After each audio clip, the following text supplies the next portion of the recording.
Tom, we're about a year away now from the 2024 World Box Lacrosse Championships. How are you feeling, and is the anticipation sort of building yet? Yeah, definitely. I think, with the success that we had in the Euros and how tight knit that group of players was, and the kind of team culture that we'd started to create, it's almost kind of stayed in the back of a lot of our minds, I think, since then, and the opportunity to kind of kick on and go take that group plus hopefully a few other new faces to a world championship is really exciting. So there's not technically an England squad or team just yet because it's sort of out of season a little bit, but there are some open trials coming up over the next month or so. Can we assume that you'll be taking part first of all? Yeah. I hope I've got at least one more in me. I'm gonna be at the trials. I'm really excited to kind of measure myself against some of these really talented young players that we've seen coming into stuff like, obviously a different format, but there's been a lot of young kind of exciting players we've seen in the fly and in the even in the team that Mikey just took over to Prague for field, which was the under-18s academy. There's loads of exciting kind of prospects around at the moment. So I'm gonna show up for the trials and see where I stand next to these guys. But I think it's a really good time to be playing in and around the national squad.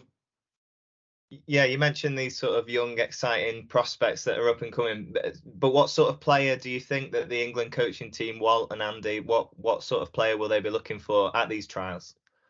Yeah, so there's a pretty clear set of criteria that both Walt and Andy talk about. I'm nervous I'm going to get this acronym wrong now, but they talk about kind of this FAST acronym. So F is for fast. They're looking for fast, athletic, smart, and tough players. And I think we, as a country, certainly do a really good job of, fostering and developing the athletic, smart, and tough sides. I think what we've done a better job of more recently is kind of that fast paced game, which maybe we haven't always been amazing at. We've traditionally probably been a bit more patient, shall we say, particularly in our offense. But yeah, I think they'll be looking for those things, and I think there's a lot of people out there actually that can fulfill those criteria.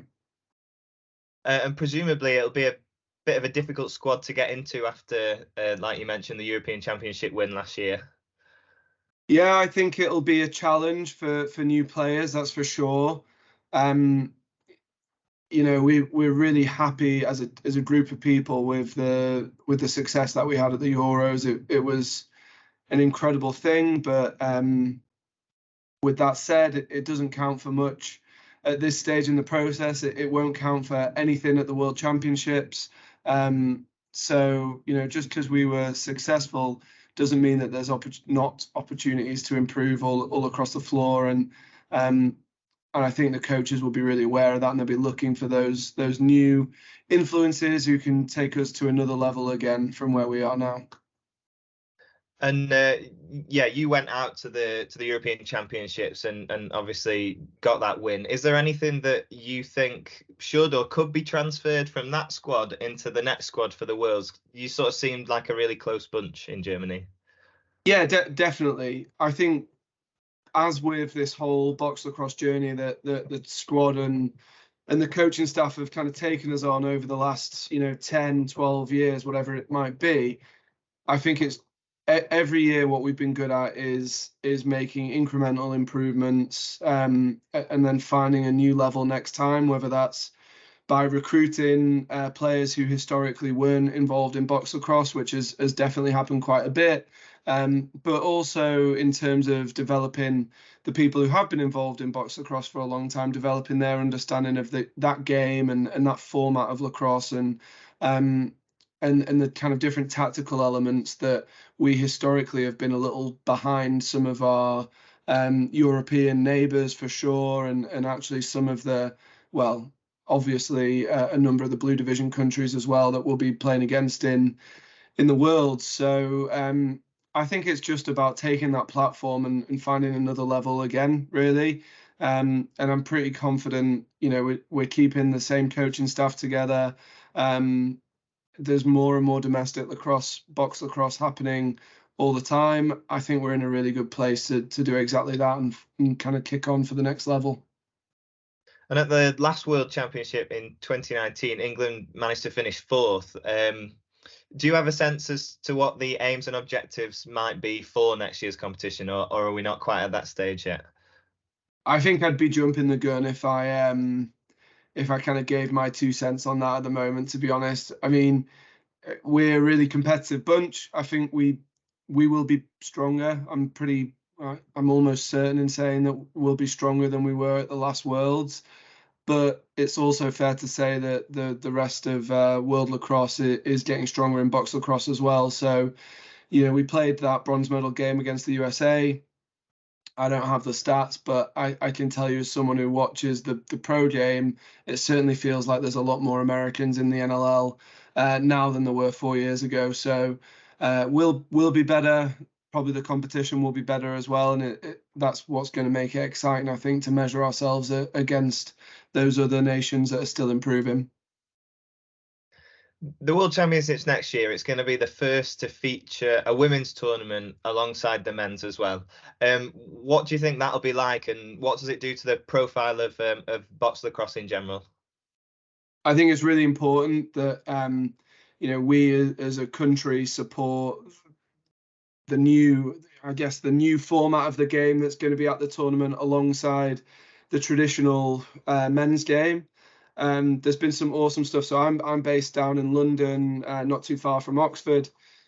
I'm semi-involved with the SBL stuff, although more as just a participant than anything else. And what I've seen with those sessions, which are really well run, and I would really wholeheartedly recommend to anyone thinking about getting involved. Those sessions in Oxford have just gone from strength to strength, particularly on the women's side of the game. So I think it's going to be really exciting to see what that looks like in practice at a tournament. And I also think, as an advocate for box lacrosse specifically, out of the different formats of the game, we all get stronger as a sport the more that we support one another, and the opportunity to have 2 tournaments effectively running side by side in the same place is something that I don't think I've ever seen in field lacrosse before, or it has happened in sixes, to be fair. But it is exciting, right? It's exciting to get everyone in the same place and hopefully help one another. Hopefully we can pass on some of the stuff that we've learned on our journey in the last 10 years and also learn some stuff from the women's England team as they get going. And just finally, it seems that there's never been, like you mentioned, a better time to get involved in box lacrosse, with more opportunities to play it now more than there ever has been. But what would you say to people who maybe haven't played box lacrosse before, but maybe they'd like to have a go, or maybe they're not sure about it? What would you say to those people? I think one of the things that surprises you when you first get involved is that a lot of the old-fashioned opinions, and I don't think it's stigma, but I think it's maybe outdated stereotypes about the game of box lacrosse, that it's slow and super physical. And I overheard one of my dad's friends who played at Mellor with him describing it as kind of cage fighting, but with lacrosse sticks. I don't think that those things are actually what you notice when you're playing box lacrosse. I think what you notice is the skill level that it requires, and that it helps you to develop as a player. And increasingly for me, as someone who is involved in both field lacrosse and box lacrosse, and I've played a little bit of sixes as well, the tactical side from box lacrosse is enormously influential in the other formats of the game as well. So I just think whether you're on the offensive or defensive side of the ball, even if you're a goalie, to be honest with you, there's a huge amount that you can learn from playing the game of box lacrosse, and it's an opportunity that I think will surprise you in terms of the reality versus the expectations, and it will definitely challenge you as well. So now we have all these different opportunities that didn't exist when the likes of myself and some of the older guys got into the game. I've already mentioned SBL. We've also got the Northern Box League happening out of Macclesfield, where, yes, it's clubs entered, but if your club isn't entered and you're a Northern player, all those other teams are looking for players. There's a ton of opportunity to just kind of dip your toe and get involved in a way that isn't too overly demanding or challenging for your first go. So I just really encourage anyone to sign up and try it, and I think you'll be surprised by what it is in reality.